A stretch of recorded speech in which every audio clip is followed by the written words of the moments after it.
आदाब में वसीम अख्तर और आप देख रहे हैं द लीडर हिंदी। इमाम अहमद रज़ा ख़ान फ़ाज़िल बरेलवी आला हज़रत के छोटे शहज़ादे मुस्तफ़ा रज़ा ख़ान क़ादरी नूरी के एक रोज़ा उर्स के मौके पर दरगाह प्रमुख मौलाना सुभान रज़ा ख़ान सुभानी मियाँ की तरफ से बड़ी बात कही गई है। दो अहम मुद्दों पर उनका पैगाम मुफ्ती मोहम्मद सलीम नूरी बरेलवी ने पढ़ा।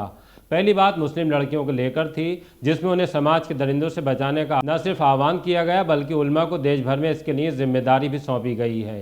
ये जिम्मेदारी क्या है और किस वजह से दी गई है, ये हम आपको बाद में बताएंगे। पहले लोकसभा चुनाव 2024 को लेकर दरगाह का क्या नज़रिया रहने जा रहा है वो बताते हैं। इसे आप मुफ्ती मोहम्मद सलीम नूरी की ज़ुबानी सुनिए।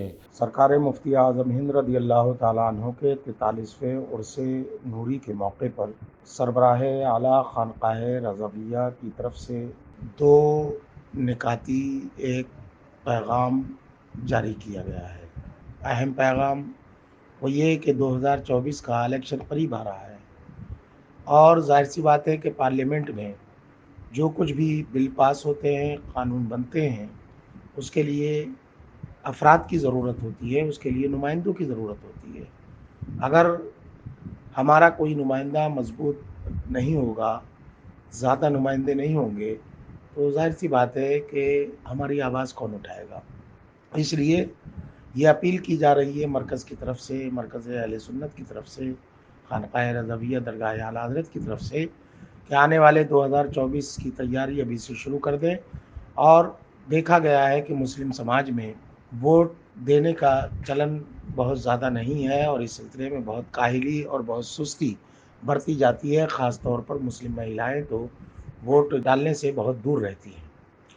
तो अभी से बेदारी मुहिम जारी कर दें, मुसलमानों को जागरूक करें, मुस्लिम समाज को जागरूक करें कि अपना वोटिंग जो उनका अधिकार है उसके महत्व को समझें, उसकी अहमियत को समझें, हक़ राय दही की अहमियत को समझते हुए ज़्यादा से ज़्यादा वोट करें और ऐसे नुमाइंदों को चुन करके ऐवानों में भेजें, पार्लियामेंट में भेजें कि जो आपकी आवाज़ को मुखलिस अंदाज में, मजबूत अंदाज में वहाँ पर बुलंद कर सकें। इसके साथ ही जब कभी मुश्किल वक्त आए, आड़ा वक्त आए, तो बिना किसी दूसरे समाज के वोटों के लालच के वो खुले अंदाज में आपकी हिमायत में बोल सके, आपके साथ खड़ा हो सके।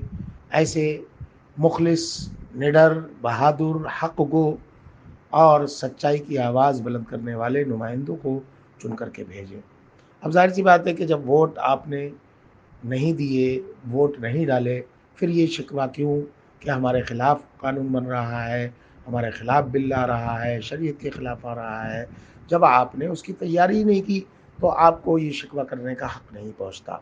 और जब आप अपने वोटों को बिखेर देते हैं, ताश के पत्तों की तरह बिखेर देते हैं, तो उसके बाद 5 साल तक हाथ मलते रह जाते हैं और कोई चीज़ सामने आती है जो आपके ख़िलाफ़ होती है, शरीयत के ख़िलाफ़ होती है, आपके समाज के रस्म व रिवाज के ख़िलाफ़ होती है, तो आप एहतिजाजात करते हैं, मुज़ाहरे करते हैं। उसके बाद क्या होता है, मुकदमे लग जाते हैं, जेल जाना पड़ता है।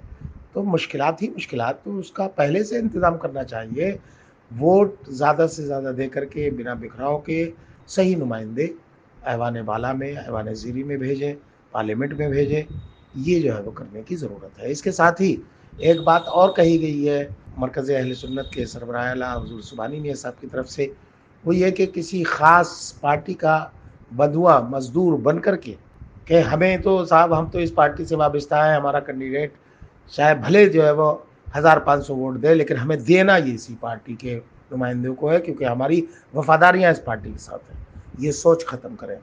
जिताऊ नुमाइंदे को देखें कि कौन आपका मुखलिस, आपके साथ खड़ा होने वाला, निडर अंदाज में आपकी आवाज़ को बुलंद करने वाला, कौन जो है वो नुमाइंदा है जो जीतने की पोजीशन में है, जो जीत सकता है। अगर आप सही अंदाज में ज़्यादा से ज़्यादा वोट कर दें तो वो जीत सकता है। तो ऐसे जिताऊ उम्मीदवार को वोट करें, किसी ख़ास पार्टी का लिहाज ना करें, पार्टी के किसी ख़ास पार्टी के बंधुआ मज़दूर बन करके मुसलमान वोटिंग हरगिज़ ना करें।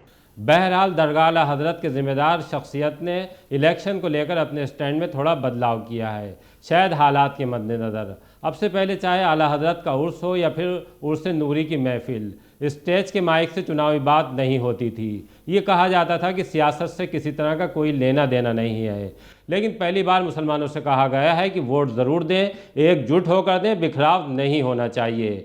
کسی پارٹی کا نام تو نہیں لیا، لیکن بندھوا لفظ کا استعمال کیا ہے۔ آہوان کیا ہے کہ خاص پارٹی کے بندھوا مزدور نہیں بنے، مطلب صاف ہے، بس سمجھنے کی ضرورت ہے۔ خیر، جس طرح مسلم لڑکیوں کے غیر لڑکوں کے ساتھ جانے اور مذہب تبدیل کرنے کا سلسلہ تیز ہو چکا ہے، اسے لے کر بھی عرس نوری کے موقع پر فکر کا اظہار کیا گیا ہے۔ خاص طور سے یوپی کے ضلع بریلی کی بات کریں، جہاں کی درگاہ اعلیٰ حضرت ہے، اس شہر کے ایک محنت 70 سے زیادہ مسلم لڑکیوں کی گھر واپسی کا بیان اخباروں اور ٹی وی چینلوں کے نمائندوں کو دے چکے ہیں۔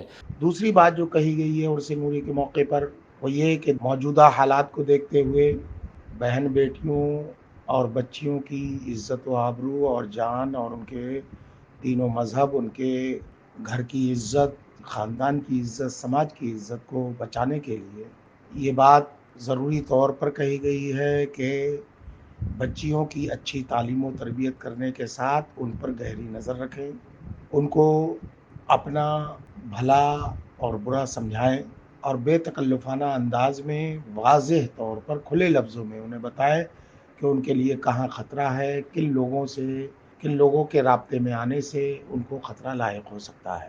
اس کے ساتھ ہی ان کو دین، مذہب، سماج کی جانکاریوں سے اس طرح لیس کر دیں، اتنا مضبوط کر دیں، ان کا سشکتی کرن کر دیں، ان کو اتنا شکتیشالی بنا دیں کہ وہ خود اچھے برے کی تمیز کر سکیں اور وہ اپنے آپ کو بچا سکیں سماج کے درندوں سے، سماج کے بھیڑیوں سے۔ سبحانی میاں کے پیغام کے بعد کربلا کے شہیدوں کو بھی خراج عقیدت پیش کیا گیا۔ درگاہ کے میڈیا پربھاری ناصر قریشی نے بتایا کہ عرس نوری درگاہ پرمکھ مولانا سبحان رضا خان سبحانی میاں کی سرپرستی اور سجادہ نشین مفتی محمد احسن رضا قادری کی صدارت میں ہوا۔ عرس کا آغاز فجر کی نماز کے بعد ہوا اور مفتی اعظم ہند کا قل رات 1:40 پر ہوا۔ اس دوران درگاہ حضرت کی گلیاں زائرین سے بھری رہیں۔ پورو منتری انیس احمد خان پھول بابو بھی حصہ لینے کے لیے پہنچے تھے۔ سب سے آخر میں درگاہ حضرت کے سجادہ نشین مفتی محمد احسن رضا خان قادری احسن میاں کی دعا ہوئی۔ انہوں نے ملک میں امن چین، خوشحالی، سلامتی اور بھائی چارے کی دعا کی۔